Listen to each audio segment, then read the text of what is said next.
When it comes to public speaking, preparation is everything. But good public speakers are not only well prepared, but they're also able to deliver their message effectively.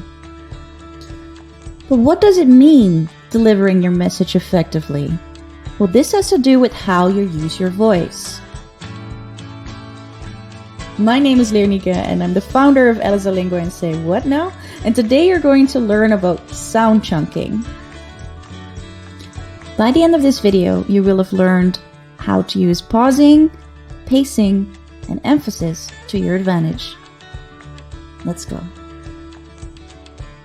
Follow us on Facebook, Instagram, or LinkedIn.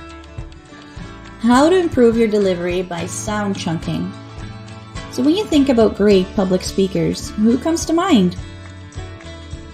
An example of a great public speaker is Barack Obama. He seems to apply all the aspects of sound chunking in an excellent manner, so we're talking about pausing, pacing, and placing emphasis on the right words.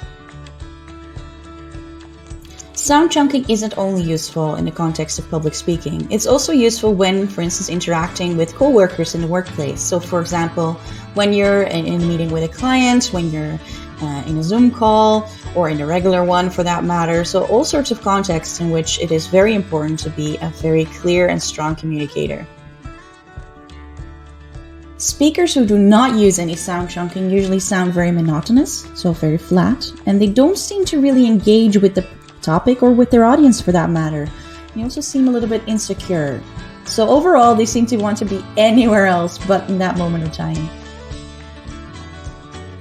Speakers who do sound chunk usually sound lively as opposed to dead, seem more confident, and use gestures for emphasis. So at the beginning of this video, I mentioned that sound chunking has to do with pausing, pacing, and placing emphasis. So sound chunking is about learning how to recognize or know where to pause, which part of the utterance to emphasize, and when to slow down or speed up. Alright, so I'm going to model how not to do it. That is to give you an impression of what it looks like when you do not use any sound chunking whatsoever. Let's go.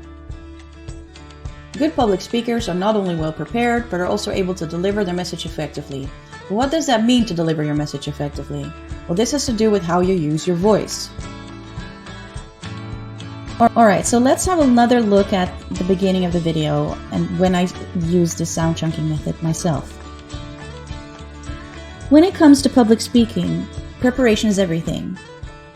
But good public speakers are not only well prepared, but they're also able to deliver their message effectively. But what does it mean, delivering your message effectively? Well, this has to do with how you use your voice. So what was the difference between the two examples? Alright, so how to go about this yourself? Well, remember that I mentioned that it's about pacing, pausing, and placing emphasis? Well, this is exactly what you're going to do yourself. Alright, so I'm going to recommend something that is a bit controversial, and that is to script out your introductory part of your talk. Why am I asking you to do that? Well, because you have to figure out where to pause and where to place emphasis, so that's the first part. After you've scripted out your introductory part, what you're going to do is you're going to highlight or circle all the nouns in your part. Alright, so that is at least something you're going to do in each and every utterance.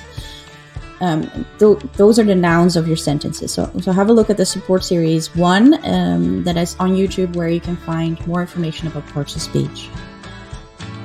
Alright, up next, identify all the parts that make the sentence a little bit more interesting. So information that describes nouns or something, or adverbs, for example, that describe parts of sentences. So have a look at those types of words in your introductory part and circle those or highlight those with a different color. Alright, step 4. Note that there's a difference between utterances and sentences, and utterances are spoken language. So in this case, because we're talking about spoken language, I'll just use that word instead of sentences. So what you're going to do now is you're going to place vertical stripes between words, in between words that are in your script, basically, and you're going to place those in places where natural breaks would occur.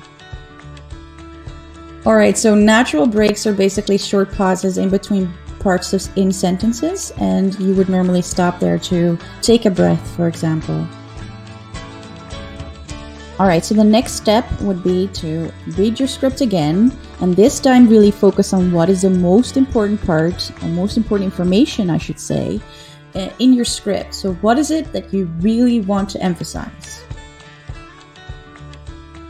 Alright, so you've now determined the most important parts and the least important parts of your script. So what you're going to do is you're going to exaggerate a little bit when pronouncing the important bits, and you're going to speed up a little bit in places where it isn't really that important. So make sure that you slow down again before introducing a more important part.